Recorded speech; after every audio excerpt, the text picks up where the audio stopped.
Digestion మీకు సరిగ్గా అవడం లేదా, సో మనకి gastric problem, ulcer problem, so మనకి కడుపులో మంట ఉండడం, గుండెకాడ వరకు మనకి మంట అనిపించడం, సో అలాగే మోషన్ పోయేటప్పుడు టైట్గా పోవడం, అలాగే మనకి పిత్త ఏమైనా వేస్తే స్మెల్ ఎక్కువ రావడం, సో ఇలాంటి ప్రాబ్లమ్స్ ఏమైనా ఫేస్ చేస్తున్నారా?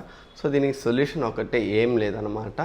సో మన కడుపుని ఎంత వీలైతే అంత మనం క్లీన్గా పెట్టుకోవాలి. సో ఈ క్లీన్గా ఎలా పెట్టుకుంటాం? సో ఈ క్లీన్గా పెట్టుకోలేదు కాబట్టే కదా మనకి ఇన్ని ప్రాబ్లమ్స్ వస్తున్నాయి. సో మెయిన్ థింగ్, మనం వీలైనంత వరకు ఫైబర్ తీసుకోవాలి ఫుడ్ నుంచి. సో ఫుడ్ నుంచి మీరు లేదా సో అదర్ సోర్స్ బయట నుంచి మీకు ఫైబర్ ఇక్కడ దొరుకుతుంది అనమాట నా దగ్గర. సో దీని డీటెయిల్స్ అనేది నేను మళ్ళీ ఇస్తాను, బేసిక్ ఇన్ఫర్మేషన్ అనేది చెప్తున్నాను. సో ఇది డైజెషన్కి బాగా హెల్ప్ అవుతుంది అన్నమాట. సో ఇంకోటి, మనం గ్యాస్ట్రిక్ ప్రాబ్లము లేదు, కడుపు క్లీన్గా అవ్వలేదు, సో అలాగే మనకి కొంచెం గ్యాస్ పోయినప్పుడు ఎక్కువ స్మెల్ రావడం ఇలా అనిపిస్తుందా, సో దానికి కూడా ఇది హెల్ప్ చేస్తుంది అన్నమాట. సో క్యూర్ కాదు, నయం కాదు, హెల్ప్ చేస్తుంది బెటర్ అయ్యేదానికి. సో అలాగే మనకి ప్రాపర్గా మోషన్ అవ్వడం లేదు, సో స్టమక్లో మనకి అన్ఈజీగా అనిపిస్తుంది, సో దానికి కూడా ప్రోబయోటిక్ ఉంటుంది.